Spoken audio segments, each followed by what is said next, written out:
Mark, one of the things that's fascinating to me is probably the first thing that you learned about AI, but certainly the first thing that I did was that the biggest challenge is your data sources. Are they in the right format? Do you have the right data? Can you do something with them? You have to be able to answer that question before you could start doing anything. There are some challenges for sure dealing with small language models. One of them is actually both the training procedures and collecting training data for these small language models. You can imagine for a large language model, if you want to train a general purpose large language model, you can grab any kind of data you want and throw at it, right? Hmm. Good, bad, ugly, truthful, but it's all going to be consumed because it's a generalized model. Of course, you don't want to do that at all with a small language model. If it's just in our example, calculating range estimations, you don't want to send it the Encyclopedia Britannica. Right. It would certainly learn something from that, but not terribly useful for its design job. So getting that training data narrowed down and curated specifically for that task is a bit more onerous on it. The other thing is because these small language models are trying as one of their goals to reduce memory footprint, they don't have a large context window. Now, in an LLM, if you say, write me a Shakespearean sonnet about Ned running over helpless cows, it'll go ahead and do it. And if you say, make it a quatrain only, it'll go ahead and shrink it down. And then if you say in French, it'll translate to French. It has that context that we're talking about a poem about Ned hurting animals.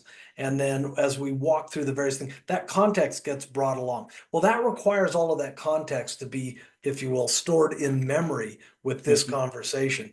Inside small language models, we don't really have a very large amount of memory to do that. So in many respects, small language models are very much like that on, was it Finding Nemo, that fish Dora?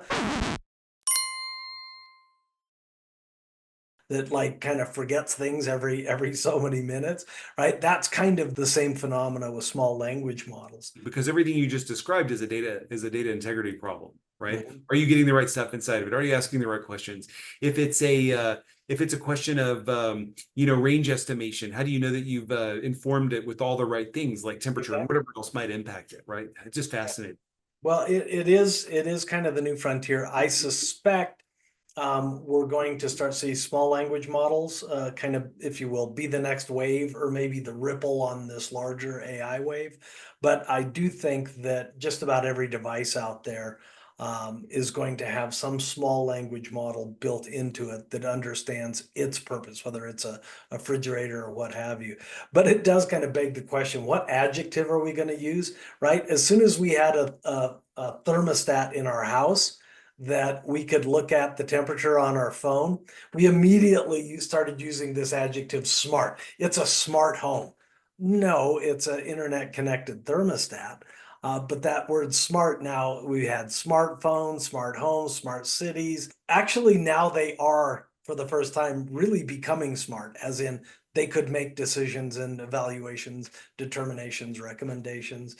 And so are we just going to keep using the word smart, or is there going to be something else after it? You said adjective, not acronym, because I was hoping that SMART was an acronym, and then I was about to find out what it meant, but no, Oh, it's an adjective. no, the smart is even dumber than that.